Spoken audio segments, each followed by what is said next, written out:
Thank you, blessed Heavenly Father, for this wonderful day, Father. Thank you for your word, Father. Your word is power. Where your word is, oh Father, the word of the King is, there is power, Father. Right now, let the power be made manifest in our life through your word, Father. As we learn from Holy Spirit, the great Rabbi, teach us these precious truths. Open the eyes of our understanding that we may understand these precious truths. In the matchless name of Jesus we pray. Amen. Praise the Lord. Hallelujah. Amen.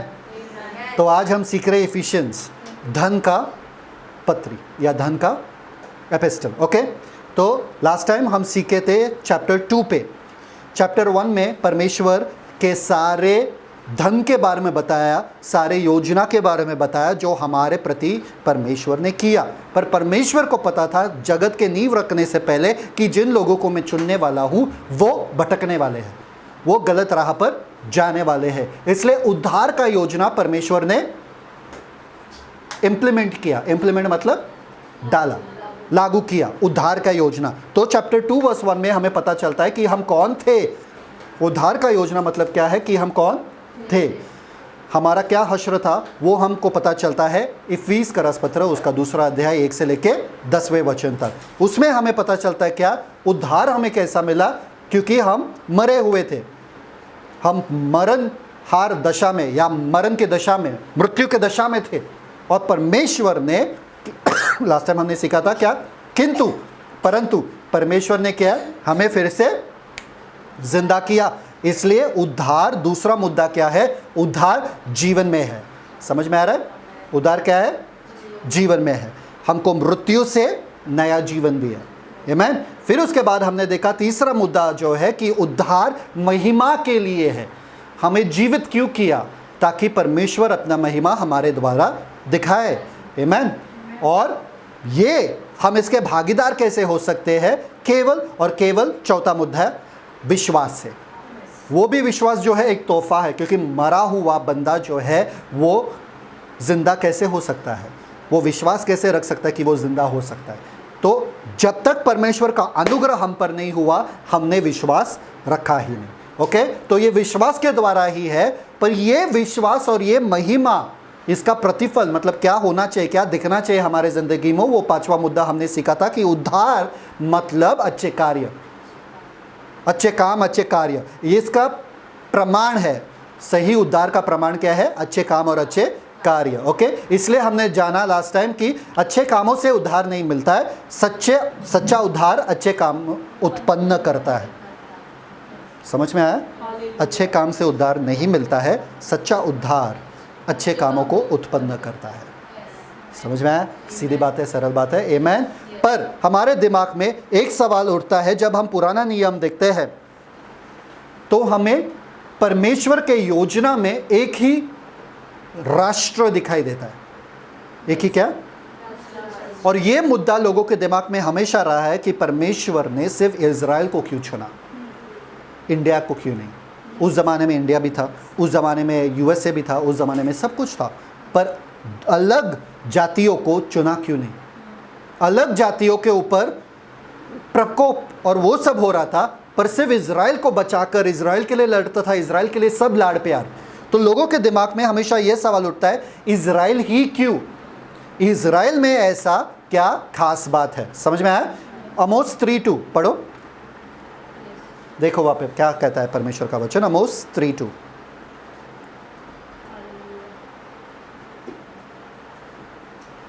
Thank you father.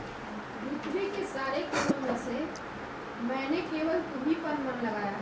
पृथ्वी के सारे मैंने क्या, तुम केवल तुम ही पर मन लगाया. ये तो पक्षपात हो गया. पर वचन कहता है कि परमेश्वर पक्षपात करता है. तो परमेश्वर के इस योजना को समझे बिना लोग कहते हैं कि क्रिश्चियनिटी जो है वो यहूदियों का धर्म है, क्योंकि यीशु कहाँ पर जन्मे, यरूशलेम में. वो ज़माने में वो वहाँ पर यहूदियों का धर्म है, इंडिया में क्यों ला रहे हो, यहूदियों का धर्म है किधर और क्यों फैला रहे है ना. ये सवाल उठता है. आप यहूदी को जाके पूछो, यहूदी बोलेंगे ये हमारा धर्म नहीं है, ये क्रिश्चियनिटी अलग है हमसे, क्रिस्ती लोग हमसे अलग है, क्योंकि हम उनके मसीहा को स्वीकारते नहीं. समझ में आ रहा है. तो किसी को कुछ भी कहना है कहने दो, आपको मुद्दा जानना ज़रूरी है। क्या हम इस मुद्दा को आज सीख सकते हैं, जान सकते क्या कि परमेश्वर ने केवल इज़राइल पे ही अपना मन क्यों लगाया? क्यों? पक्षपात कर रहे थे या कुछ और योजना था? और अगर आप बाइबल पढ़ो तो इज़राइल के जीवन को देख के ऐसा नहीं लगता है कि परमेश्वर किसी और अन्य जाति को चाहता था कि अंदर आए। सिर्फ इज़राइल इज़राइल इज़राइल इज़राइल, ऐसे इज़राइल ने बना दिया कि परमेश्वर सिर्फ हमारा परमेश्वर है, तुम लोगों का नहीं। तुम लोगों का अन्य देवता आए हैं, बहुत सारे देवता है, तो परमेश्वर तुम्हारे लिए नहीं है, परमेश्वर केवल हमारे लिए। तो क्या ये सच में परमेश्वर का योजना था? ये हमें जानना ज़रूरी है। इसलिए पहले हमें जानना है कि हु वी आर, या हम कौन है। आमेन। तो सबसे पहले हम देखेंगे the first part in this कि हम कौन है। पहले हम देखेंगे विभाजन। विभाजन मतलब division. Okay, first read verse 11, Ephesians chapter 2 verse 11। इफिस का रासपत्र उसका दूसरा अध्याय 11 वचन। इफिसियों का दूसरा अध्याय का 11 वचन। इस कारण स्मरण करो कि तुम जो शारीरिक रीति से अन्य जाति हो और जो लोग शरीर में हाथ के किए हुए खतना से खतना वाले कहलाते हैं, वे तुमको खतना रहित कहते हैं। तो यहाँ पे परमेश्वर का वचन क्या कहता है? स्मरण करो। अभी यहाँ पे दो बड़े बड़े शब्द यूज किया, एक खतना वाले और खतना रहित। खतना वाले और खतना रहित, ये विभाजन किन दोनों लोगों के बीच में? हमारे और परमेश्वर के बीच में नहीं, यहूदी और अन्य जाति के बीच में। ये मुद्दा जानना जरूरी है। ये दो जन है, एक खतना और एक खतना रहित। ठीक है, खतना वाले और खतना रहित। सो सबसे पहले हम देखते हैं विभाजन दो मुद्दों पे था। उनके बीच में विभाजन जो था दो मुद्दे पे था। एक था सामाजिक विभाजन और दूसरा था आत्मिक विभाजन। 11वें वचन में हम देखते हैं, 11वें वचन में हम देखते हैं social, SOCIAL, sorry, social, SOCIAL, and verse 12 we see spiritual. Okay, verse 11 we see social and verse 12 we see spiritual. मतलब यहूदी लोगों और अन्य जाति के बीच में विभाजन दो मुद्दों पे था। एक था सामाजिक और दूसरा था आत्मिक। सामाजिक और आत्मिक मतलब बाहर के रूप से और अंदर के रूप से। समझ में आ रहा है? तो हम ये दो मुद्दों को देखेंगे। सबसे पहले वाला मुद्दा हम देखेंगे कि अन्य जाति और यहूदियों में क्या गड़बड़ चल रहा था, क्यों इतना नफरत था एक दूसरे के प्रति। Let's see, just give me one moment here. या okay, wrote that social spiritual, we'll write that later. ठीक है, let's see this Jews versus Gentiles. आपको मालूम है यहूदी लोग अन्य जाति से नफरत करते थे और कहते थे ये बाहर वाले हैं, इनसे हमारा कोई लेना देना नहीं है, उनको तुच्छ जानते थे।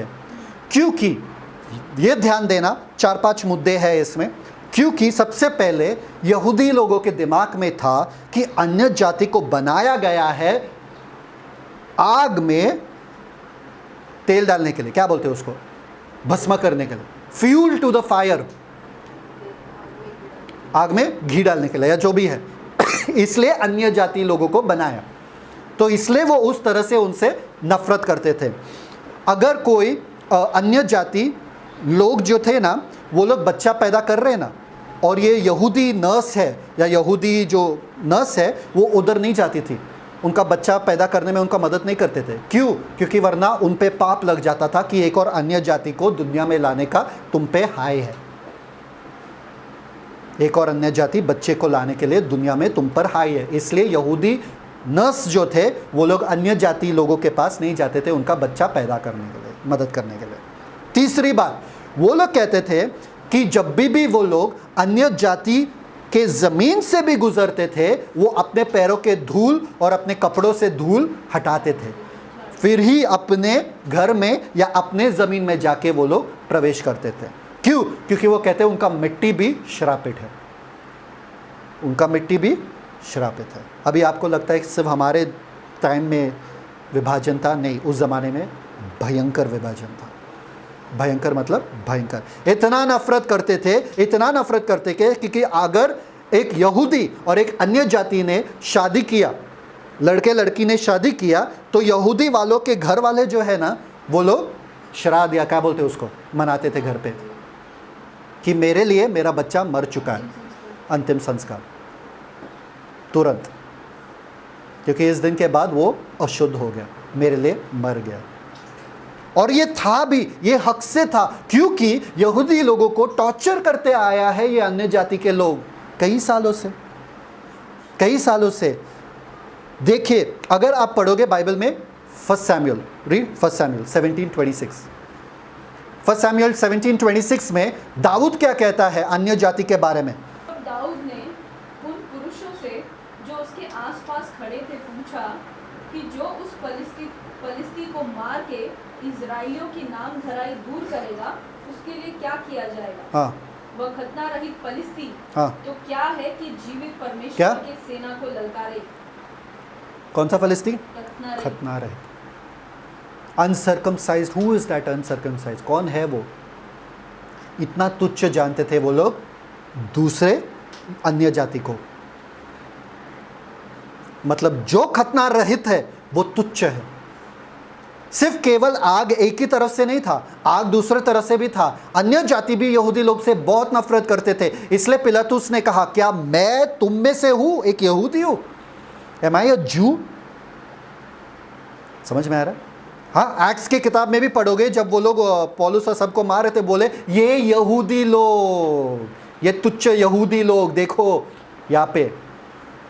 तो अन्य जाति में भी आग था यहूदी लोगों के लिए, और यहूदियों में भी आग था अन्य जाति के लिए। वो कभी मिल नहीं सकते थे, क्योंकि यहूदी लोगों को अलग बनाया। उनके कपड़े पहनने का तरीके, उनके खाना बनाने का तरीके, उनके रहन सहन, सब तौर तरीके अलग थे। परमेश्वर ने इतने स्ट्रिक्ट रूल्स बनाया 2 कारण के वजह से। नंबर 1 कारण, ताकि अन्य जाति जाने कि यहूदी लोगों के जैसा कोई नहीं है, क्योंकि उनका परमेश्वर के जैसा कोई नहीं। दूसरा, कि यहूदी लोग जाने कि ये जो अन्य जाति जाने कि यहूदी लोग हमारे जैसे नहीं है। समझ में आ रहा है? एक तो जाने कि ये लोग अलग है, दूसरा हमारे जैसा नहीं है। तीसरा मुद्दा, यहूदी लोग कभी भी अन्य जाति के साथ मेल मिलाप नहीं कर सकते थे, वो लोग नीचे नहीं आ सकते थे, क्योंकि इनका लॉज ही इतना स्ट्रिक्ट था, तो किधर घुल मिल नहीं सकते। इसलिए कोरिंथियंस में पढ़ते हैं हम क्या, रोशनी और अंधकार का क्या, समझ में आ रहा है? यहूदी और अन्य जाति का क्या मेल, ये पुराने नियम में था। क्यों?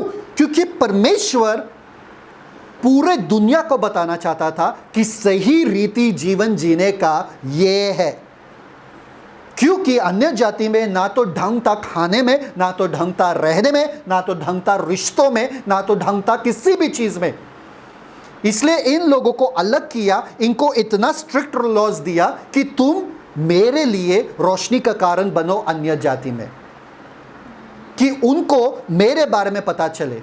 फॉर एग्जाम्पल, पढ़ने की जरूरत नहीं है, if you want to write you can write. Isaiah 42 verse 6, Isaiah 49 verse 6, Isaiah 60 verse 3 and Isaiah 62 verse 1 to 2। वापस से Isaiah 42 verse 6, Isaiah 49 verse 6, Isaiah 60 verse 2 and Isaiah 62 verse 1 to 2। उसमें लिखा है, मैंने तुमको चुन लिया है ताकि तुम अन्य जाति में रोशनी का कारण बनो। You be a light unto the Gentiles. किसके लिए चुना है? ताकि तुम अन्य जाति में रोशनी का कारण बनो। पर ये लोग इतने अपने आप में घमंडी हो गए, इतने अपने आप में वो लोग एक हो गए कि हमारा अलग है कुछ, कि उन्होंने पक्षपात करना शुरू किया। जो रोशनी का कारण बनना चाहिए था वो अंधकार का कारण बना, कि तुम अन्य जाति, तुम कभी भी हमारे पद पे, हमारे ओहदे पे कभी नहीं आ सकते। क्योंकि तुम खतना रहित है और हम खतना वाले हैं। समझ में आ रहा है कि नहीं आ रहा? इतना दोनों के बीच में दुश्मनी था। अब ऐसा कहा जाता था, एक औरत अपने पापों से क्षमा मांग के इजरायली जू बनना चाहती थी, यहूदी बनना चाहती थी, तो वो यहूदी प्रीस्ट के पास गई और कहा कि मुझे यहूदी बनना है, मैं क्या करूं? वो याजक ने वो औरत के चेहरे पे दरवाज़ा बंद किया, बोला तू खतना रहित है, या यू आर अ जेंटाइल, तू तुच्छ है, तू कभी भी जिंदगी में चाहकर भी यहूदी नहीं बन सकती। परमेश्वर चाहते थे कि अन्य जाति यहूदी के तौर तरीकों को देखकर उनके जैसे चलना शुरू करे, पर यह तो उल्टा ही हुआ। वो अलग से अपना झुंड बना के बोले तुम हमारे जैसे कभी बन नहीं सकते। दूसरा मुद्दा, यहूदी लोग जो है, कुछ लोग ऐसे हो गए थे, कुछ समय तक ऐसे हो गए थे कि वो लोग घुल मिल लगने लगे अन्य जाति में, और परमेश्वर का प्रकोप उनके ऊपर आया। क्यों? क्योंकि मैंने तुमको अलग रखा, अलग रहने के लिए नहीं और घुल मिलने के लिए नहीं। C both of the purposes, समझ में आ रहा है? एक तो अगर अलग रखा तो बहुत ही अलग हो गए ये लोग अपने दिमाग में, और एक तो घुल मिल लगने लगे तो बहुत ही ज़्यादा, जैसे कि सोलोमन राजा, कितने पत्नी थे सोलोमन राजा के? 300-700 है ना, 1000 और कॉन्क्यूबाइंस भी थे, है ना। और सारे पत्नी ने अपने अपने देवताओं को मंदिर के अंदर या उसके घर के अंदर लाए। मेरे लिए मंदिर अलग, मेरे लिए मंदिर अलग, मेरे 1000 मंदिर ऐसे सोलोमन के घर में ही था। ऐसा समझ में आ रहा है कि नहीं आ रहा है? तो इतना वो लोग घुल मिल लगे, इसलिए परमेश्वर इससे भी गुस्सा थे और ये मुद्दा से भी गुस्से थे, दोनों मुद्दा से गुस्से थे। भाई तुम इतना भी अलग मत हो कि कोई तुम्हारे पास नहीं आ सकता है, और तुम इतना भी उनमें मत जाओ कि कोई भी नहीं पहचान सके कि यहूदी कौन है और अन्य जाति कौन है। समझ में आ रहा है मुद्दा? तो दोनों के बीच में हमेशा भयंकर युद्ध चलता था। अब क्या है यहाँ पर, पौलुस जानता है कि कलीसिया जो है दो लोगों से बना हुआ है, एक है अन्य जाति, एक है यहूदी।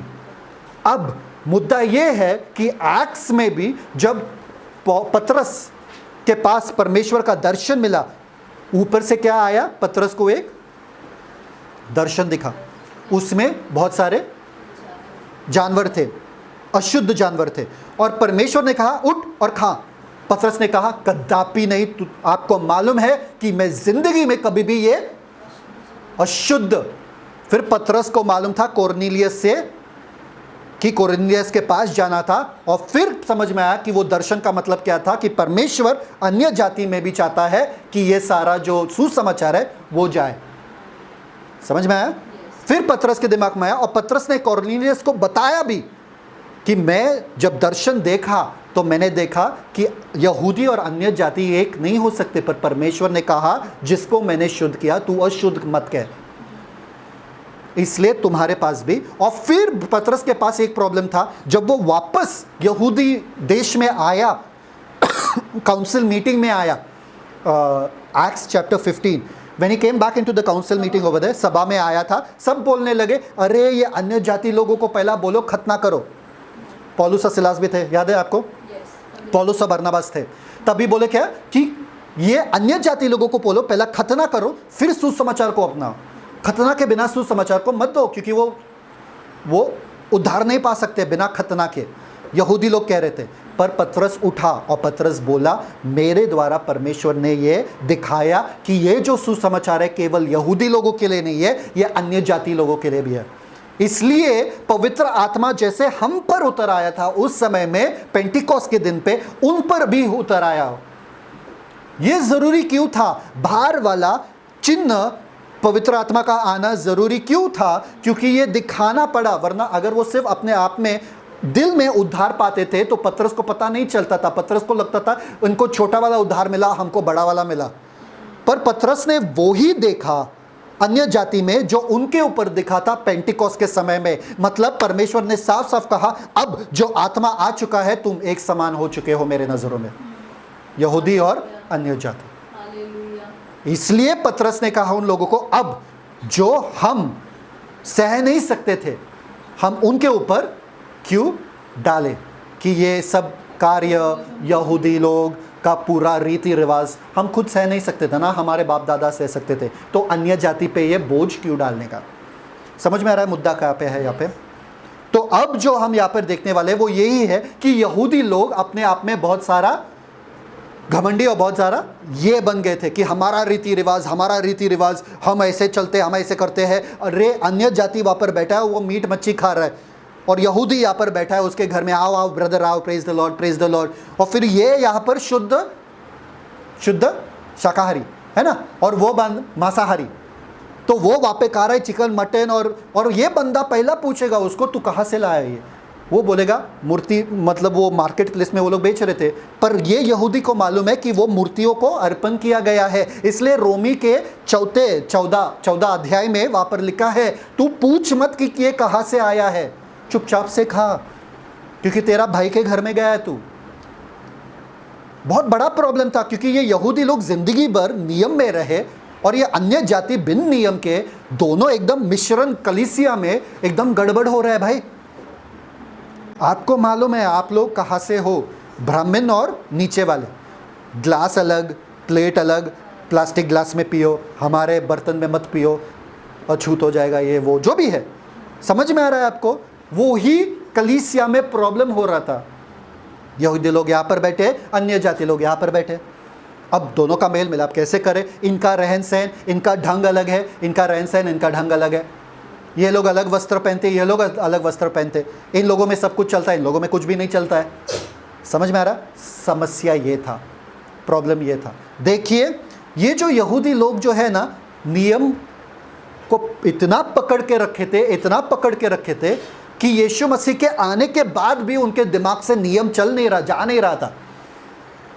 इतना प्रॉब्लम था कलीसिया में उस समय में कि पतरस को भी प्रॉब्लम हुआ। गलेशियंस में हमने पढ़ा था कि जब पतरस वहाँ पर खा रहा था अन्य जाति लोगों के साथ और यहूदी लोग आए वहाँ पे, पतरस तुरंत उठा और अपने आप को अलग किया। तो पौलुस को गुस्सा आया। पौलुस ने कहा तू उठा क्यों? ये लोग आए इसलिए उनके सामने उठा तू, ताकि तू पहचाने ना कि तुम्हारे साथ अन्य जाति के साथ बैठे हो, उसी मेज पे, उसी टेबल पे ये सब खाते हुए। और वो अन्य जाति सोचते रहेंगे अरे पतरस ने ही कहा कुछ भी अशुद्ध नहीं है, कुछ भी खा सकते। अब तुम जो यहूदी लोग आ रहे और यहाँ पे चाव चाव कर रहे, हम कैसे इनको माने? तो बहुत गड़बड़ था। पतरस तक डर गया था इन दोनों के गड़बड़ के बीच में, पर एक था जो नहीं डरता था, वो था पौलुस। क्योंकि पौलुस के ऊपर एक ऐसा रहस्य उसको मिला, क्या? कि अन्य जाति को भी एक कर दिया यहूदियों के साथ। समझ में आ रहा है? तो हम वो रहस्य को देखेंगे। अब ये यहूदी लोग जो थे, सच्चाई जानने के बाद भी अपने नियम को छोड़ना नहीं चाहते थे। सच्चाई जानने के बाद भी अपने धर्म के रीति रिवाज को नहीं छोड़ना चाहते थे। आपके जीवन में आप देखो, कुछ ऐसा है जो आपके पुराने ज़िंदगी में था और आपने अभी तक नहीं छोड़ा। कुछ चीज़ें जो आपको मजबूरन करना पड़ता है सोसाइटी की वजह से। समझ में आ रहा है? तो यहूदी लोग नहीं छोड़ते थे, वो लोग नहीं छोड़ना चाहते थे। इसलिए देखो एक ऐसा कहानी है, अभी ये कहानी सुनो गौर से। साइंटिस्ट लोग एक्सपेरिमेंट कर रहे थे। क्या कर रहे थे? एक्सपेरिमेंट कर रहे थे। और साइंटिस्ट लोगों ने ऐसा बहुत सारे बंदर लिए, एक कमरे में बंद करके रखा वो कमरे में, और एक लैडर था, ऐसा लैडर, ओके, सीढ़ी था, और सीढ़ी के ऊपर बनाना रखा था, केला। ठीक है? एक बंदर ने केले को देखा और बोला वाह। क्या बोला? वाह। वो चढ़ने लगा, झटझट चढ़ने लगा, पर जैसे वो केले के पास पहुंचता था, ठंडा पानी वो लोग ऊपर से छोड़ते थे उसके सर के ऊपर, और वो पूरा एकदम इरिटेट होके गिर जाता था। फिर वो वापस जाता नहीं था। दूसरा बंदर सोचा अरे ये तो मूर्ख है, मैं जाऊंगा। वो देखा बनाना, वो भी गया ऊपर सीढ़ी चढ़कर, पर जैसा बनाना के पास पहुंचता था, वापस से ठंडा पानी उसके ऊपर गिरता था, वो भी गिर गया और वो भी इरिटेट हो गया, मैं नहीं जाने वाला। अब क्या हुआ? तीसरा बंदा आया। तीसरा बंदा बोला मैं चढ़ूंगा ऊपर, मैं जाऊंगा और बनाना ले लूंगा। पर तीसरे बंदे को ये नहीं मालूम था कि सब ये कांड हो रहा है ऊपर, किसी ने बताया नहीं उसको, क्योंकि बंदर तो बात नहीं कर सकते। पर वो बंदा जब जा रहा था चढ़ने के लिए, ये दो बंदर आए उसको और मारने लगे उसको और नीचे खींचने लगे, तू जा मत, तू जा मत। क्यों? क्योंकि उनको मालूम था कि ऊपर पानी आ जाता है। पर ये बंदर को नहीं मालूम था। तो ये बंदर सोचता रहता था क्या ऊपर क्यों नहीं जाने का, उसके दिमाग में नहीं आ रहा था, क्योंकि ये बंदर बोल नहीं सकते थे कि पानी के वजह से नहीं जाना है। तो ये बंदर को लगा कि सीढ़ी को छूने के वजह से ये लोग मुझे मार रहे, तो सीढ़ी नहीं छूना है। क्या नहीं छूना है? सीढ़ी नहीं छूना। फिर क्या हुआ, साइंटिस्ट ने सोचा चलो एक चीज करते, ये बंदरों में से एक बंदर निकाल के नया वाला बंदर डालते अंदर। तो कोई नहीं चढ़ रहा था इन तीनों में से, तो नया वाला बंदर डाला अंदर। नया वाला बंदर एकदम खुश है, मैं आ गया। फिर नया वाला बंदर ने देखा बनाना है, वो चढ़ने लगा। पर जब वो छू भी रहा था सीढ़ी को, ये 3-4 बंदर आके उसको वापस से मार रहे थे, तो छूना मत। तो वो नया वाला बंदर भी सीख गया बहुत जल्दी से कि मुझे ये सीढ़ी छूना नहीं। अब क्या हुआ, साइंटिस्ट ने एक और पुराना बंदर निकाल के नया बंदर वापस से डाला, एक और नया बंदर। वो भी सोचा चलो चढ़ते वापस से सारे के सारे, और वो पिछला वाला नया बंदर वो भी आके इसको मारने लगा, बोलने लगा कि छूना मत। सबने सीख लिया कि मारने का अगर कोई भी सीढ़ी को छूता है। आखिर में क्या हुआ, साइंटिस्ट ने सारे बंदर बदल दिए उसी समय में, एक एक डाल के, एक निकाल के सारे नया बंदर थे। किसी भी नया बंदर के ऊपर पानी गिरा नहीं, और किसी भी नया बंदर को मालूम नहीं है कि असली मुद्दा क्या है। फिर भी कोई चढ़ता नहीं था, एक दूसरे को मारते थे अगर कोई चढ़ने की कोशिश करता, और किसी के ऊपर कभी पानी गिरा भी नहीं। समझ में आ रहा है? वैसे ही यहूदी लोगों के साथ हुआ। यीशु मसीह के आने के बाद भी वो लोग अपने वही धर्म को पकड़ के रखे थे, भले ही वो धर्म खत्म हो चुका था, परमेश्वर का प्रकोप, क्योंकि उनको पता ही नहीं क्यों दिया वगैरह, बस परदादा ने दिया, बाप दादा ने दिया, करते रहो, पूछने का नहीं। वो लोग बंदर थे, वो लोग नहीं पूछ सकते थे, आप तो पूछ सकते हो। तो आपके जीवन में ऐसा ही कुछ मत करो क्योंकि कुछ दूसरे लोग कहते हैं, आप खुद से तय करो कि क्या करना है ज़िंदगी में और क्या नहीं। बंदर मत बनो। क्या मत बनो? बंदर मत बनो। आमीन। तो वर्स 11 पढ़ो वहाँ पे, ये हिस्ट्री था, अभी वर्स 11 पढ़ो, 2:11। इस कारण स्मरण करो, बस इस कारण, सब लोग बोलो इस कारण स्मरण। अब एक चीज मैं आप लोगों को बताता हूं, ये मुद्दा याद रखना आपके दिमाग में। जैसे इज़राइल था पुराने नियम में, अब परमेश्वर ने कलीसिया को रखा। अब परमेश्वर ने कलीसिया को बनाया और कलीसिया में दोनों को एक कर दिया। किसको? इज़राइल को और अन्य जाति को, दोनों को एक कर दिया और कलीसिया बनाया। तो कलीसिया क्या है? Jews plus Gentiles equals to church, यहूदी प्लस अन्य जाति इक्वल्स टू कलीसिया। समझ में आ रहा है? तो हम देखते हैं जैसे परमेश्वर का योजना यहूदी लोगों के लिए था, वैसे ही परमेश्वर का योजना कलीसिया के लिए है। याद, यहाँ पर क्या लिखा है? स्मरण। ड्यूटरनॉमी 5:15 पढ़ो। ड्यूटरनॉमी क्या? व्यवस्था विवरण 5:15, 5:15। और इस बात को स्मरण रखना कि मिस्र देश में तू आप दास था, और वहां से तेरा परमेश्वर यहोवा तुझे बलवंत हाथ और बढ़ाई हुई भुजा के द्वारा निकाल लाया। इस कारण तेरा परमेश्वर यहोवा तुझे विश्राम दिन मानने की आज्ञा देता है। हाँ, ड्यूटरनॉमी 8:2, ड्यूटरनॉमी व्यवस्था विवरण 8:2। और स्मरण रख कि तेरा परमेश्वर यहोवा हाँ 39 वर्षों में तुझे सारे जंगल के मार्ग में से हाँ इसलिए ले आया है कि वह तुझे नम्र बनाए, हाँ। और तेरी परीक्षा करके यह जान ले कि तेरे मन में क्या क्या है, और कि तू उसकी आज्ञाओं का पालन करेगा या नहीं। स्मरण कर। इज़राइल को बार बार पुराने नियम में कहता था, बहुत सारे स्क्रिप्चर्स है कि तू स्मरण कर कि तू मिस्र देश से आया था, तू कैसे रेगिस्तान में चल रहा था, कैसे मैंने तेरे साथ व्यवहार किया रेगिस्तान में। तू स्मरण कर, तू स्मरण कर। 1 कोरिन्थियंस 6:11, पहला कोरिन्थियों 6:11। देखो कलीसिया के लिए परमेश्वर क्या कहता है। Thank you father. पहला कोरिन्थियों 6:11। और तुम में से कितने ऐसे ही थे, हाँ, परंतु तुम प्रभु यीशु मसीह के नाम से और हमारे परमेश्वर के आत्मा से धोए गए और पवित्र हुए। तो थोड़ा तनाव था कुछ दिन पहले, थोड़ा स्ट्रेस था, थोड़ा चीज़ था कि बहुत सारी चीज़ें। फिर हमने सोचा कि let's go back in time, हम वापस से उन दिनों में जाए जहाँ पर हमारे शादी नहीं हुई थी, जहाँ पर हम पहले मिले थे, जहाँ पर हम घूमते थे, जहाँ पर हम बार बार बाहर जाते थे, कुछ भी टेंशन नहीं था, पैसे नहीं था, कुछ भी नहीं था, पर फिर भी घूमते थे। आज पैसा है, सब है, पर फिर भी तनाव में बैठे हैं। पैसा है, सब है, पर फिर भी बाहर नहीं घूमने के लिए जा रहे। सब बंद बंद करके हम लोग बाहर चले गए और एकदम रिलैक्स्ड हो गए कि हम लोग क्या थे। जब वो समझ में आता है कि परमेश्वर ने हम दोनों को जोड़ लिया उसके महिमा के लिए, हम और कुछ कैसे कर सकते हैं।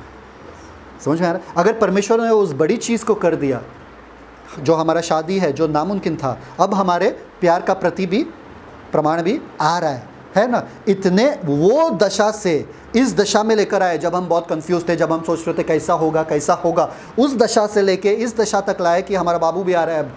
तो क्या है कि परमेश्वर सब कुछ हमारे लिए अच्छा ही कर रहा है। हम बहुत बड़े हो गए परमेश्वर में, वो गलत है। थोड़े आराम करो, थोड़ा रिलैक्स करो, थोड़ा याद करो उन दिनों को, आपका हश्र क्या था। जब आप वो याद करोगे ना, आज बहुत सुंदर लगेगा, आज बहुत सुहाना लगेगा, आज बहुत मतलब तनाव सारा चला जाता है।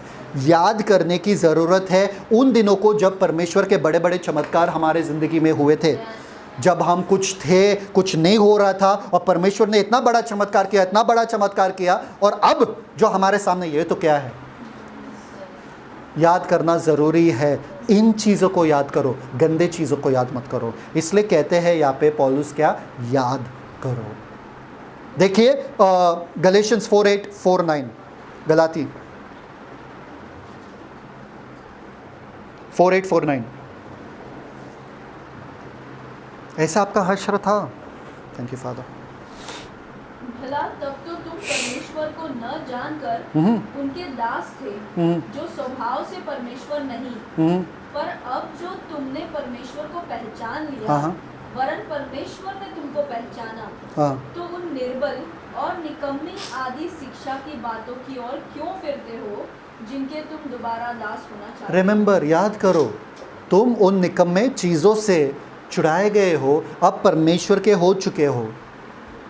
स्टार्ट रिमेंबरिंग दोज डेज कि क्या जब था, जब बीमारी था, जब मौत था तुम्हारे सामने, परमेश्वर ने कैसे छुड़ाया आपको मृत्यु से, परमेश्वर ने कैसे छुड़ाया इतनी मुश्किल हालातों से।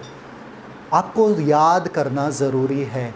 परमेश्वर पुराने नियम में इज़राइल को कहता था, परमेश्वर नए नियम में कलीसिया को वो ही कह रहा है। याद कर। अभी आगे पढ़ो, याद करो क्या, इफिशियंस 2:11।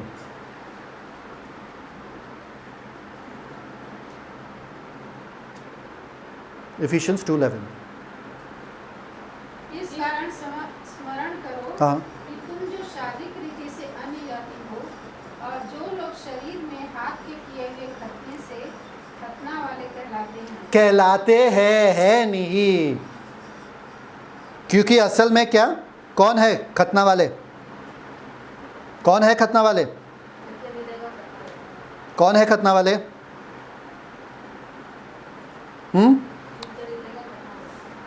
एब्सोल्युटली, हम है खतना वाले। हम जो आत्मा में और सच्चाई में परमेश्वर की आराधना करते, हम है खतना वाले। और परमेश्वर यीशु मसीह में, ऑलरेडी हमें मालूम है, कोलोशियंस में लिखा है, एफिशियंस में लिखा है कि यीशु मसीह में क्या है, खतना वाले या खतना रहित कोई भी नहीं है, हम सब एक है यीशु में। तो ये क्या कहता है, पौलुस कहता है कि तुम जो खतना रहित कहलाते हो, वो खतने वालों से जो शरीर के अनुसार है, जो हाथों से बनाया, मतलब परमेश्वर के तरफ से नहीं। समझ में आ रहा है? तो सोशली, सामाजिक रीति से उनको अलग किया गया, पर आत्मिक रीति से भी हम अलग थे। हम जो अन्य जाति थे, आत्मिक रीति से भी हम वंचित थे उस हेरिटेज से, उस वसीयत से जो सिर्फ यहूदी लोगों का हुआ करता था या होना चाहिए था। हम आत्मिक रीति से भी वंचित थे। Read verse 12, Ephesians 2:12। Thank you father. तुम लोग उस समय मसीह से अलग और इज़राइल की प्रजा के पद से अलग किए हुए और प्रतिज्ञा की वाचाओं के भागी न थे और आशाहीन और जगत में ईश्वर रहित थे। 5 चीजें, तुम यीशु के बिना थे।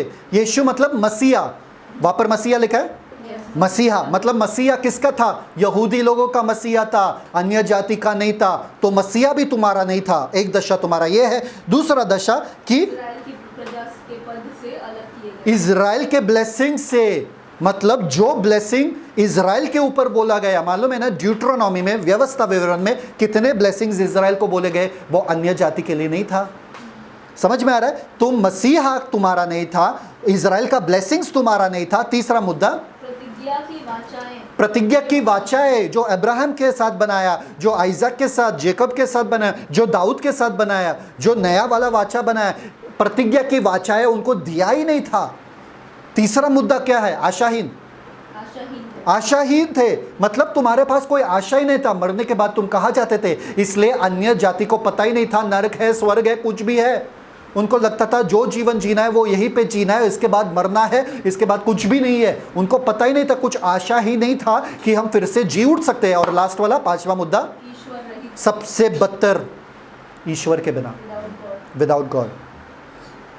इसलिए रोमन्स में भी लिखा था, ऐसा नहीं कि ईश्वर ने उनको नहीं दिया, ईश्वर ने उनके दिल में विवेक दिया, पर फिर भी उन्होंने ना चाहा कि वो ईश्वर को जाने, पहचाने और उनको महिमा दे। इसलिए उन्होंने ईश्वर के या परमेश्वर के महिमा को मूर्तियों में तब्दील कर दिया, और वो अपने ही बुद्धि में निर्बुद्धि या अंधकार बन गए, अंधकार छा गया उनके दिल में। समझ में आया? तो परमेश्वर के बिना थे वो लोग, परमेश्वर उनका था नहीं। ये था दशा हमारा आत्मिक रीति से। ओके, सामाजिक रीति से वो लोग यहूदी लोगों से अलग थे। आत्मिक रीति से वर्स 12 कहता है वो लोग, मसीहा भी नहीं था उनके पास, इज़राइल का ब्लेसिंग नहीं था, इज़राइल का कवेडेंस नहीं था, परमेश्वर के बिना और आशाहीन। 5 मुद्दे, ठीक है। Now next verse 13, read verse 13। और अब तो मसीह यीशु में हाँ। जो पहले दूर थे, पर अब तो मसीह पर अब, but now but now but hallelujah but परमेश्वर, but now. Paul is a master communicator. वो जब भी ये परंतु, किंतु, अब शब्द यूज करता है, वो पूरे दशा को चेंज करता है, पूरे मुद्दे को टर्न करता है। So beautifully he says, but now in Christ, locked up in Christ. वो देखो, वो दरार हम दोनों के बीच में इतना बड़ा किया गया था, इतना बड़ा था, इतना बड़ा था कि कोई भी उस दरार को कम नहीं कर सका, कम नहीं कर सका। दोनों के बीच में युद्ध था, दोनों के बीच में जंग छिड़ी हुई थी। किसके बीच में? अन्य जाति और यहूदी लोगों के बीच में। एक बार अमेरिका और जर्मन के बीच में वॉर हो रहा था, युद्ध हो रहा था, और इधर से वॉर चल रहा था, गोली गोली गोली गोली, और उधर से गोली चल रहा था, इधर से गोली चल रहा था, उधर से गोली चल रहा था, बॉम्ब फेंक रहे थे, गोली चल रहा था, और बीच में एक झोपड़पट्टी था, एक हट था, और हट के बीच में से सोल्जर्स ने देखा कुछ बच्चे भाग रहे बाहर मैदान में, युद्ध के मैदान के बीच में। तुरंत उन्होंने कहा fire, cease fire. Cease fire मतलब गोली बंद कर दो। और उधर भी जर्मन लोगों ने कहा गोली बंद कर दो, क्योंकि ये बच्चे को देखकर दोनों के दिल में दया आ गए कि ये बच्चों को हानि नहीं पहुंचानी चाहिए, और उससे पूरा युद्ध खत्म हुआ। बट नाउ इन क्राइस्ट, अन्य जाति और यहूदी के बीच में जो युद्ध चल रहा था, एक बच्चा पैदा हुआ इस धरती पे, मनुष्य बन के परमेश्वर, जो हमारा शांति का कारण बना। युद्ध बंद हो गया, और यीशु मसीह में, but now in Christ he who was sometimes afar off by made nigh by the blood of Jesus। नजदीक आ गए। समझ में आ रहा है? अभी ये मुद्दा ये है कि ये मेड फार, जो फार थे, जो दूर थे, ये वाला मुद्दा क्या है? आपको ना पुराने नियम समझना ज़रूरी है ये जानने के लिए कि ये दूर वाले कौन थे और क्यों थे। हमको क्या लगता है दूर कौन है? हम लोग थे, हम लोग थे, अन्य जाति। पर क्यों अन्य जाति दूर कहलाते थे? Obviously because of Isaiah 57, I think. Yeah, Isaiah 57:19. पढ़ो। Isaiah 57:19. Very beautiful verse. Peace, peace, शांति। मैं मुंह के फल का हाँ हाँ सृजनहार हूँ। हाँ हाँ, यहोवा ने सूजन, कहा है, सृजनहार।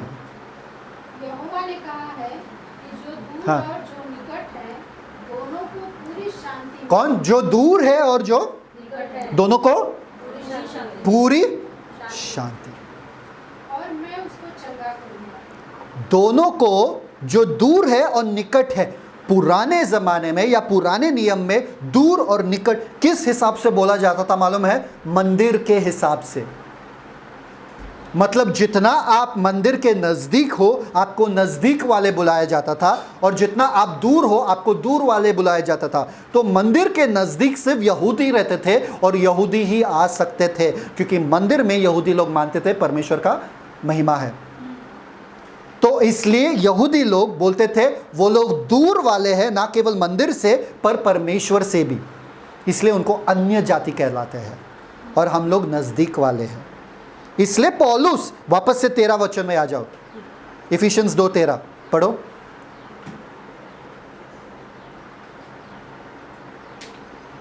Thank you father. और अब जो मसीह यीशु में हाँ तुम जो पहले दूर थे, हाँ, मसीह के लहू के द्वारा निकट हो गए हो। समझ में आ रहा है? अब दूर थे मतलब कौन? अन्य जाति लोगों से वापस से बात कर रहा है कि तुम जो परमेश्वर के मंदिर से, परमेश्वर के उस आशा से दूर थे, अब तुमको निकट लाया गया है। मतलब नाउ अब तुम भी वहां पे रह रहे हो। Now you are a part of this heritage. समझ में आ रहा है? Is it easy? Acts chapter 2 verse 39, प्रेरितों के काम 2:39। यप। क्योंकि यह प्रतिज्ञा तुम और तुम्हारी संतानों और उन सब दूर दूर के लोगों हाँ। के लिए भी है, जिनको प्रभु हमारा परमेश्वर अपने पास बुलाएगा। उन सब दूर तुम्हारे लिए यह प्रतिज्ञा है, तुम्हारे संतानों के लिए। किससे बात कर रहा है? यहूदी लोगों से, क्योंकि यहूदी वहां पर थे उनके सामने, है ना। और फिर तुम, तुम्हारे संतान और उन सब दूर दूर के लोगों, दूर दूर के लोग। कौन है दूर दूर के लोग? अन्य जाति। तभी आत्मा से भरकर होकर वो कह रहा था कि अन्य जाति के लिए भी है ये सुसमाचार। समझ में आ रहा है? Thank God for this. Thank God कि हम जो दूर थे हमको नजदीक लाया गया था। किससे?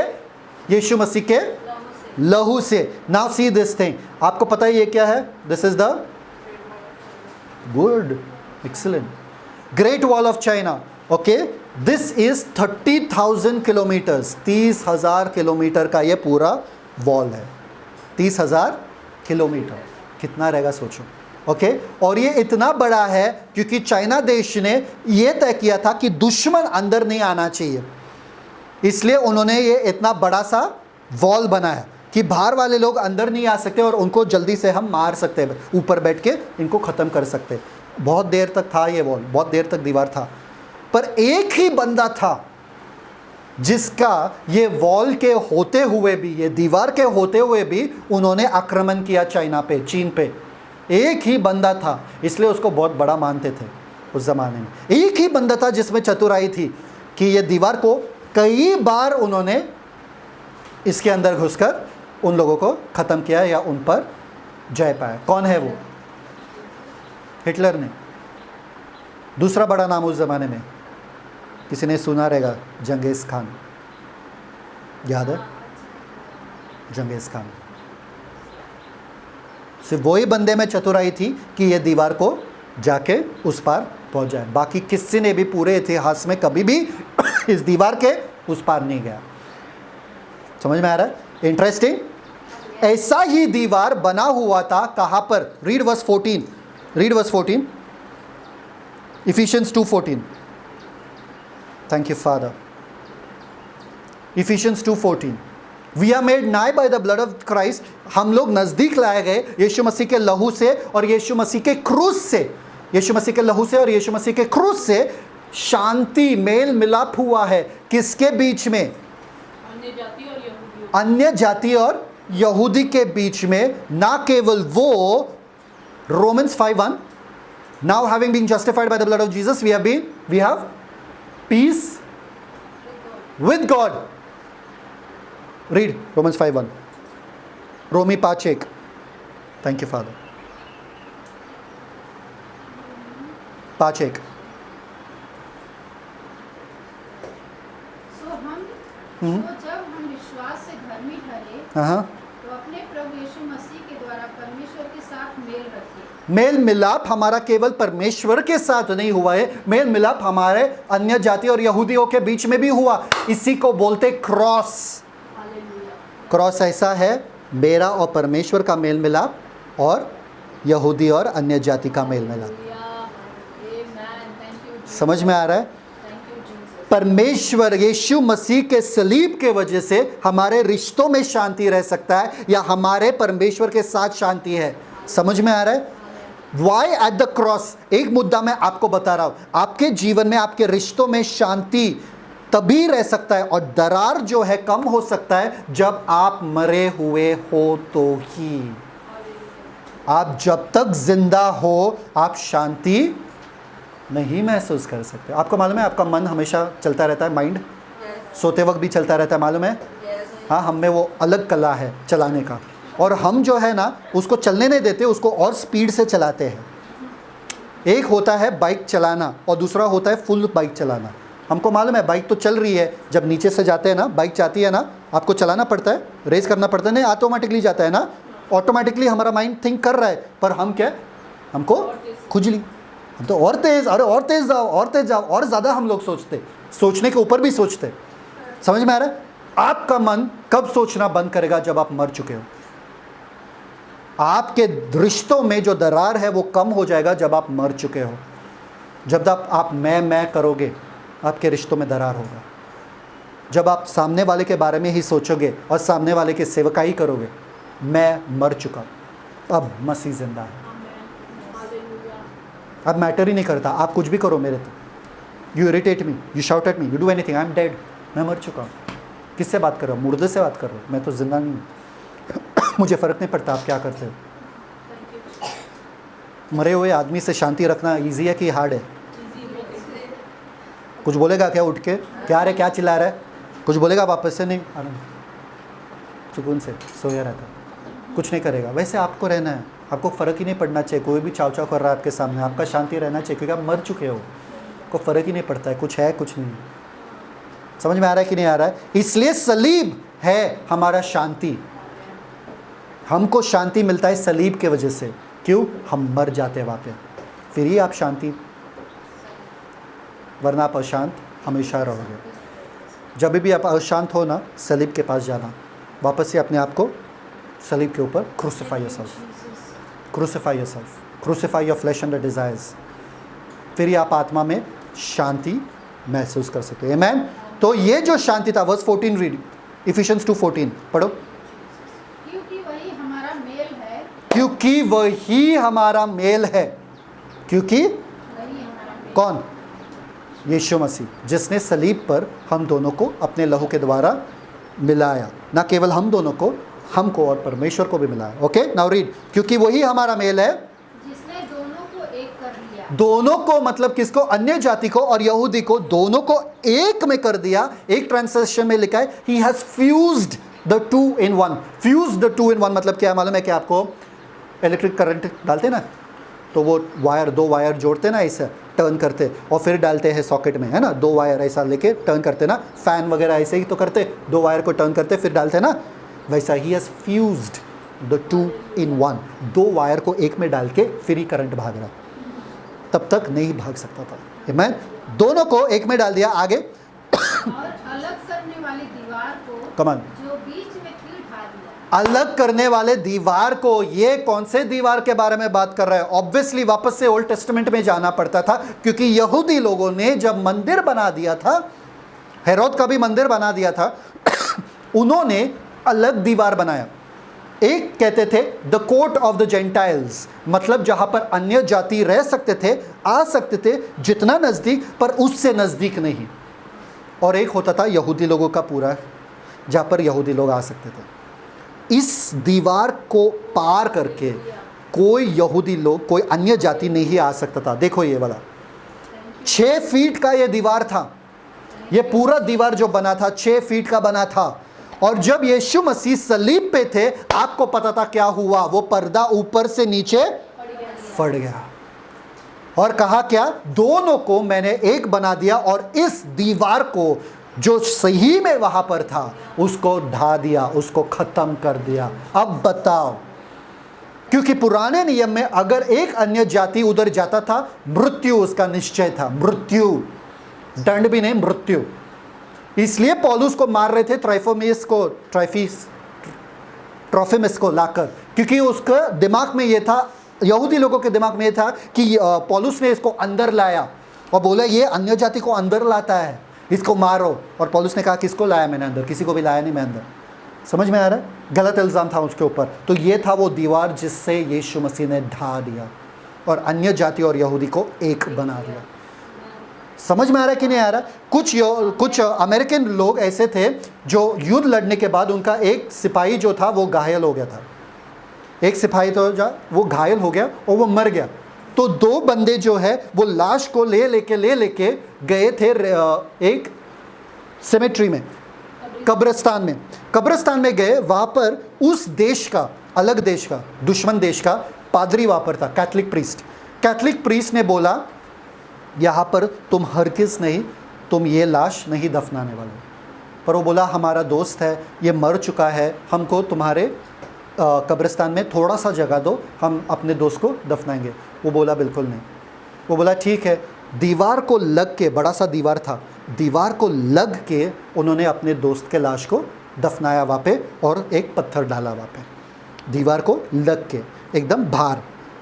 दूसरा सुबह जब वो लोग आए देखने के लिए कि ये हमारे दोस्त को थोड़ा श्रद्धांजलि ये वगैरह करे, तो वो लोग गए थे वहाँ पे। पूरे दीवार राउंड करते उनको मिला ही नहीं, वो कब्र उनको मिला ही नहीं।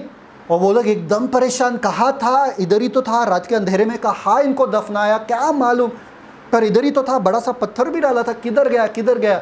फिर उन्होंने वो पादरी को देखा पादरी को बुलाया, वो बोला यहाँ पर रात के अंधेरे में हमने दफनाया था हमारे दोस्त को, कहाँ गया वो बोला तुम्हारा दोस्त कहीं नहीं गया, तुम्हारा दोस्त इधर ही है, मैंने दीवार को हटाकर उसको बड़ा कर दिया।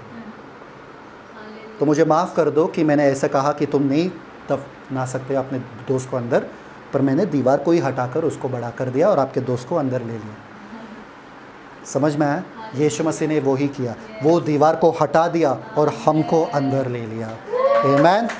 थैंक गॉड फॉर दैट कि यीशु मसीह ने वैसा हमारे लिए किया। आमेन। तो read verse 15 over there, 15। Thank you father. 2:15, Ephesians 2:15। Thank you father. अपने शरीर में बैर हाँ। अर्थात वो व्यवस्था जिसकी आज्ञाएं विधियों की रीति पर थी, मिटा दिया कि दोनों से अपने में एक नया मनुष्य उत्पन्न करके मेल करा दे। समझ में आ रहा है अभी? पर उन्होंने क्या मिटाया? देखिए, व्यवस्था का दो भाग था। एक था कार्नल ऑर्डिनेंसेस, शरीर के अनुसार रीति रिवाज। दूसरा था पवित्र वाले रीति रिवाज जो आत्मिक है। परमेश्वर के आत्मिक नियम अभी तक हटा नहीं है। परमेश्वर के शारीरिक नियम जो था वो हट गया, खतना करना, हाँ ऐसा खाना खाना वैसा खाना खाना, वो बाहर वाले रीति रिवाज हट गया, पर आत्मिक वाला रीति रिवाज नहीं हटा कि तुमको पवित्र होना है क्योंकि मैं पवित्र हूं। ये वाले रीति रिवाज नहीं आते। इसको कहते हैं moral law. There is a moral law and there is a carnal law या a physical law. Moral law किसे कहते हैं? नैतिक। और दूसरा कहते हैं फिजिकल, मतलब शारीरिक। तो बाहर वाले रीति रिवाज परमेश्वर ने खत्म कर दिया। ध्यान से पढ़ना वो वर्स वापस से। Having abolished in the flesh the enmity even the law of commandments contained in ordinances. कौन से कमांडमेंट भाई? कौन से नियम? जो रीति रिवाज में, शरीर के अनुसार रीति रिवाज में थी, वो खत्म किया। यहूदी लोगों ने अंदर वाला छोड़ दिया, बाहर वाले रखे। पौलुस कह रहा है भाई बाहर वाले खत्म हो गए, अंदर वाला अभी तक है और तुमने अंदर वाला ही छोड़ दिया। समझ में आ रहा है कि नहीं आ रहा है? तो जो नियम परमेश्वर ने आपको अंदर वाले दिए वो रखना जरूरी था कि तुमको अन्य जाति के लिए रोशनी का कारण बनना है और तुम उनको और अंधकार में ढकेल रहो और तुम लोग बाहर वाले में मगन हो। है ना। हम लोग बहुत इसमें माहिर हो चुके हैं, बाहर करने में और अंदर दिल में क्या है वो अलग ही है। फिर से आए ये लोग खाना खाने के लिए, हमेशा ये लोग आते मुंह उठा के खाना खाने के लिए, फिर भी खाना और क्या चाहिए, और रोटी चाहिए, और घी डालो, और घी डालो, कब निकल जाएंगे, थोड़ा आराम है ना। हमारा अंदर और बाहर में मेल मिलाप नहीं है। हम इसमें बहुत माहिर हो चुके हैं, अंदर कुछ और रखना, बाहर पे मुस्कान रखना। हम बहुत ऐसे यहूदी लोग थे, अंदर खोखले थे, अंदर सड़ा हुआ शरीर के टुकड़े थे और बाहर धुली हुई कब्र के समान।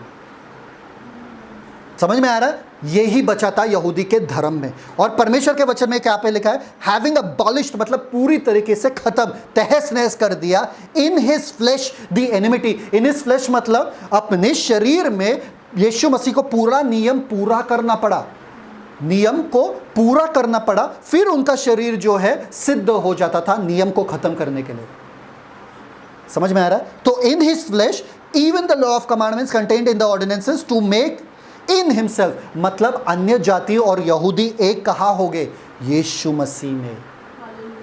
इसलिए यीशु मसीह क्या कहता है? कलीसिया मेरा, आगे जाके सीखने वाला, कलीसिया मेरा देह है, शरीर है, और उसमें अन्य जाति और कलीसिया क्या यहूदी लोग एक हो चुके हैं। इसलिए कहते हैं क्या खतना रहित और क्या खतना वाले, सब लोग क्या क्या क्या क्या नर और क्या नारी,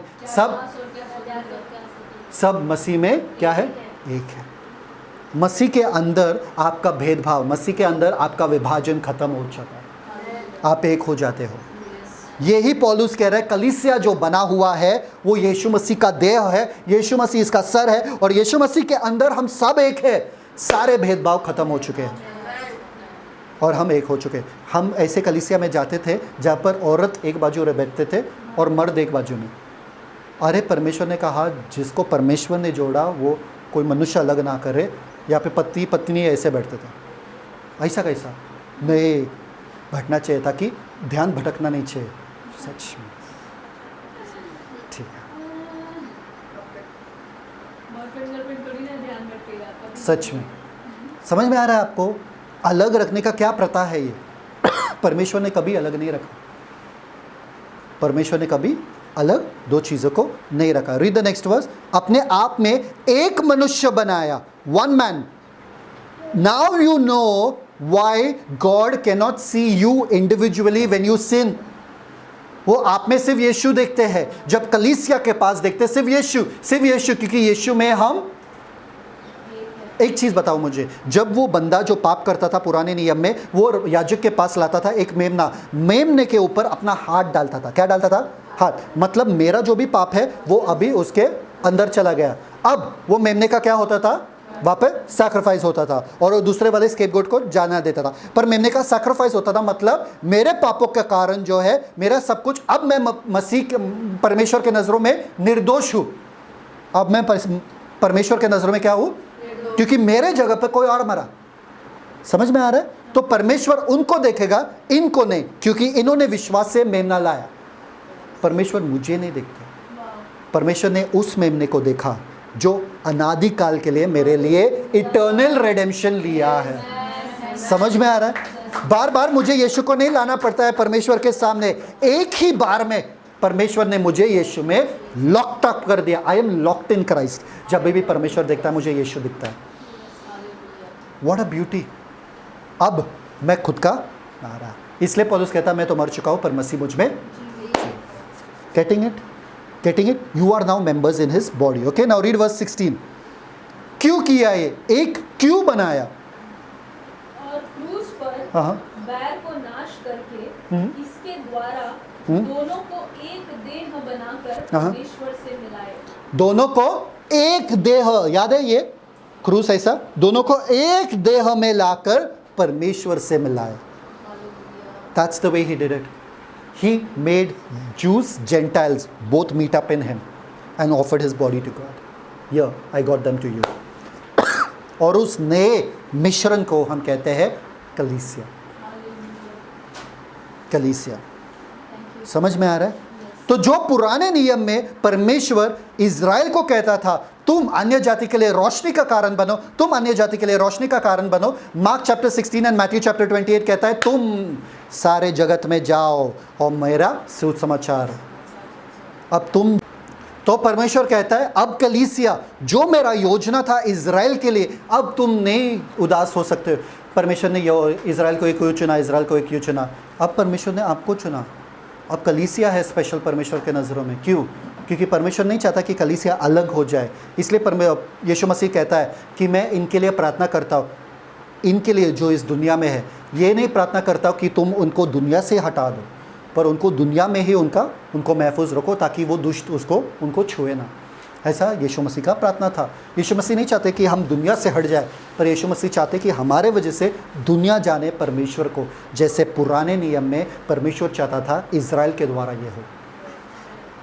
इसलिए उनको अलग रखा, इसलिए उनको बोला तू तेरे चाल चलन पे ध्यान रख ताकि तू मेरे एम्बेसडर बने पूरे दुनिया में।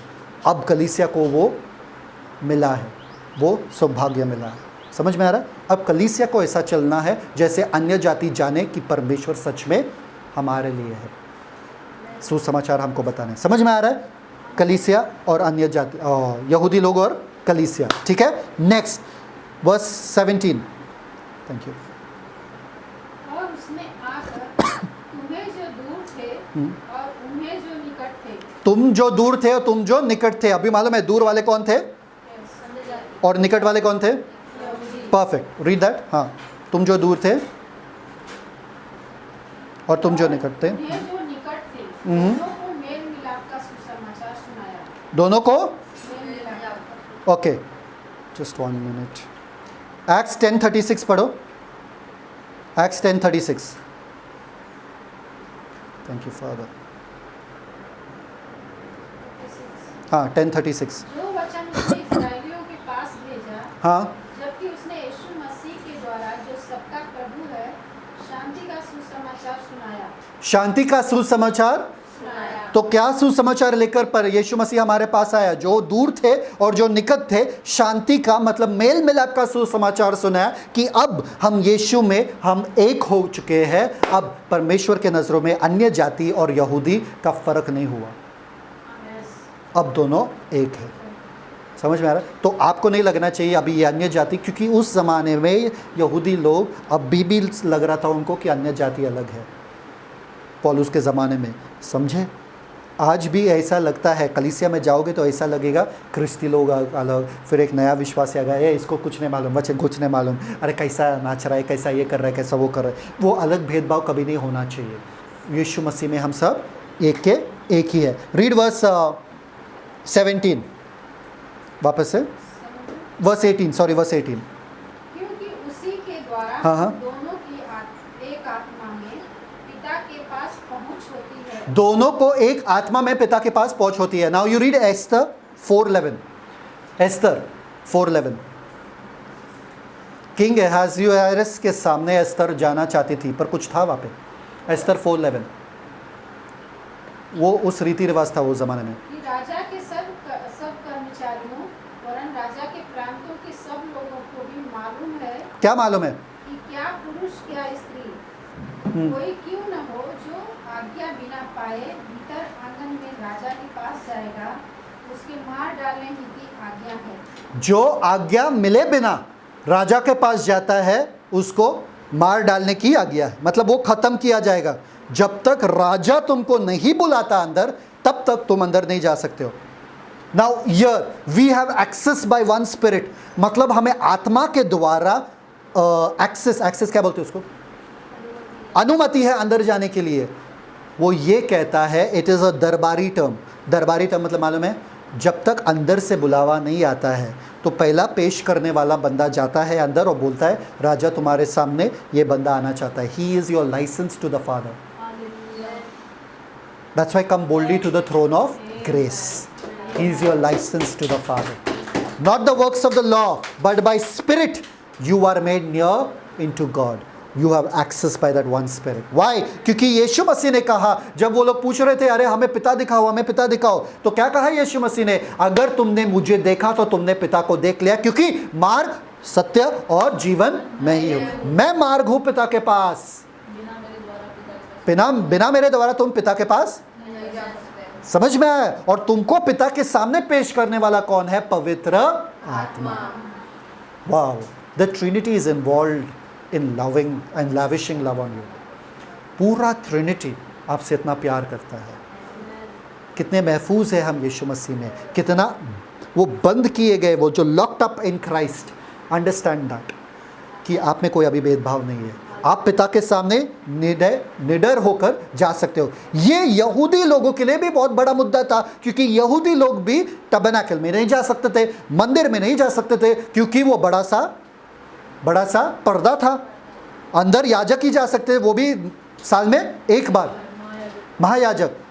बाहर के लोगों के लिए अंदर आंगन में भी प्रवेश करने के लिए अनुमति नहीं था। सिर्फ जब आपको अर्पण करना है, आ जाओ जाओ वापस, आ जाओ जाओ वापस। पर सारा काम तो याजक और लेवियों का था। समझ में आ रहा है? ये बहुत बड़ा मुद्दा है पिता के पास जाने का, क्योंकि सैनाई में कौन जाता था पिता के पास? सिर्फ मूसा ऊपर जाता था, बाकी सब डरते थे, बोलते थे नहीं तुम बात करो, हम दूर से ही खड़े रहेंगे। अब पिता सबको बुलाता है हमारे अपने सानिध्य में, सब के सब ऊपर आ जाओ। जो मूसा ने एक्सपीरियंस किया द ग्लोरी ऑफ गॉड, तुम सब एक्सपीरियंस कर सकते हो। Beautiful. So we come to the conclusion of this chapter which says in verse 19। पढ़ो वर्स 19, 19 वचन पढ़ो। इसलिए तुम अब विदेशी और मुसाफिर नहीं, इसलिए अब जो यीशु मसीह के लहू के द्वारा, यीशु मसीह के देह में मरने के द्वारा, यीशु मसीह के क्रूस के द्वारा और पवित्र आत्मा के द्वारा तुम जो परमेश्वर तक प्रवेश का एक्सेस पा चुके हो, अनुमति पा चुके हो, इसलिए now therefore ye are no more strangers। आप क्या अनजान, आप क्या अजनबी नहीं हो, और कौन हो? विदेशी और मुसाफिर नहीं हो, विदेशी मुसाफिर नहीं हो। अब कौन हो चुके हो आप? अब आपका क्या निष्कर्ष है? ये तो आपका क्या है? एक्सेस टू गॉड आपका क्या है? सबसे पहले वर्स 19 पढ़ो आगे। परंतु पवित्र लोगों के संगी स्वदेशी और परमेश्वर के घराने के हो गए। सबसे पहले पार्ट, आपको किंगडम मिल गया, राज्य मिल गया। आप राज्य के भागीदार हो चुके हो, आप राज्य में आ चुके हो। The kingdom of priests. Understand? You are coming to the kingdom. Now you are fellow citizens. मतलब our citizenship is in heaven. हमारा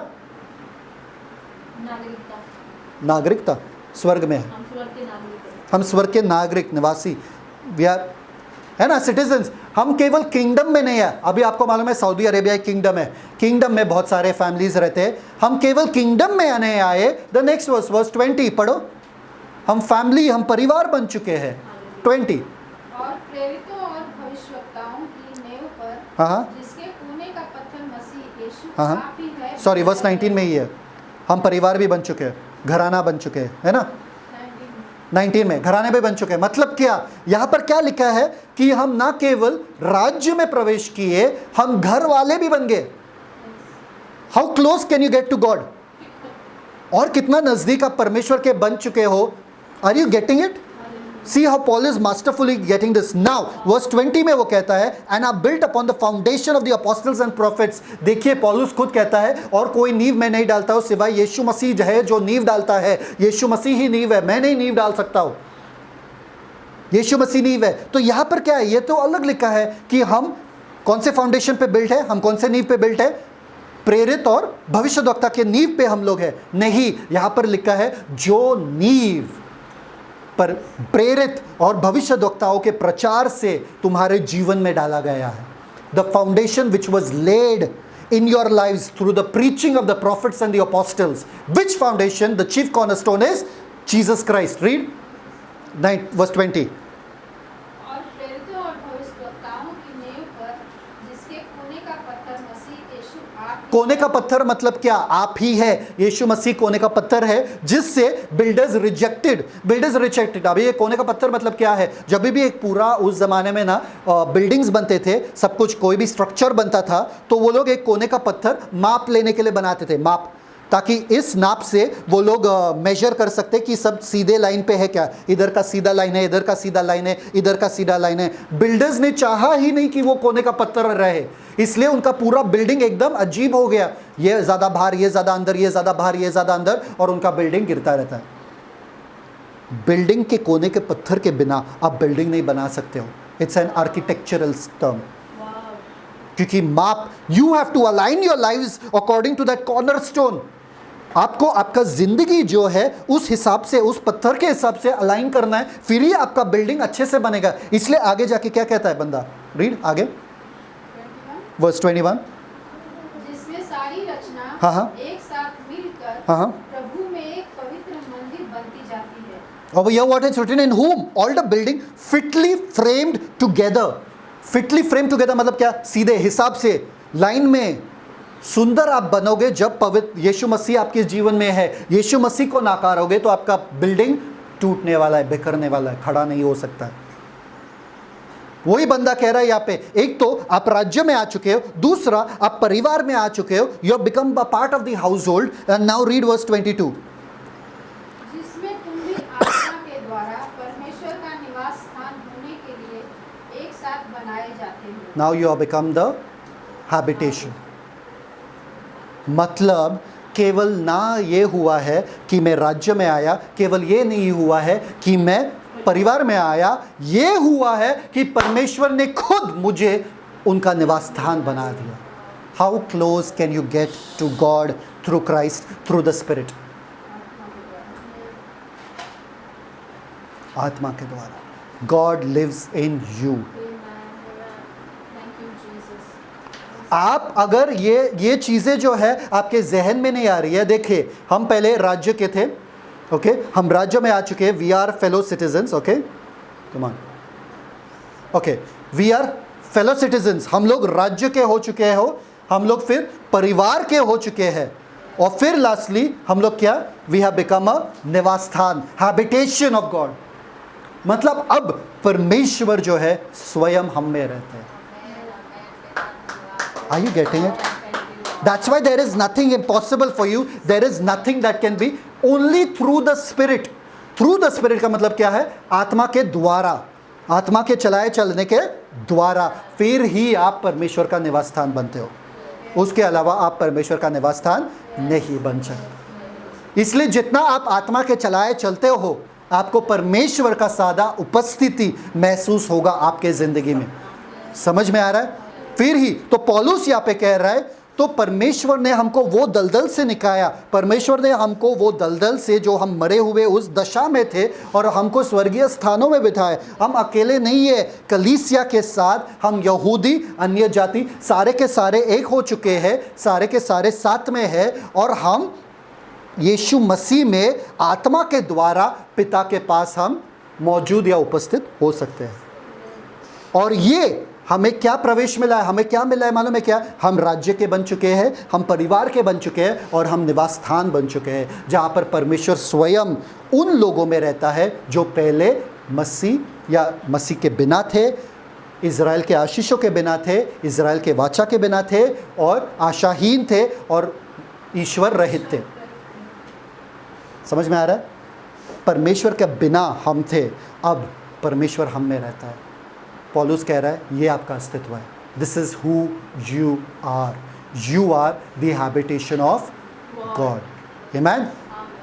पिता परमेश्वर, धन्यवाद देते सुंदर समय के लिए, आपके वचन के लिए, और धन्यवाद देते कि आपने हमसे बातें किया पिता, कि यहूदी और अन्य जाति एक हो चुके हैं मसीह के लहू के द्वारा, मसीह के क्रूस के द्वारा, मसीह के मरने के द्वारा, और एक नया कलीसिया आ चुका है। और इस कलीसिया में वो शक्ति, वो सामर्थ्य है, क्योंकि परमेश्वर स्वयं इस कलीसिया में रहते हैं। Through the spirit we are the habitation of God. We are not only part of the kingdom, we are not only part of the family, we are part of the temple of God. That is, God stays in us, resides in us, and walks in us, and moves in us, and has his being in us.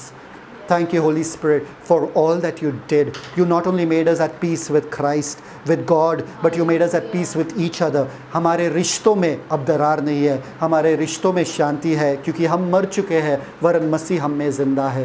धन्यवाद आपके वचन के लिए, efficiency के लिए पिता, हमें ये सारे बातें बताने के लिए कि कलीसिया असल में है क्या। आपके नाम को महिमा मिले, यीशु मसीह के मीठे नाम में मांगते, सुन, स्वीकार, कबूल कर, आमीन।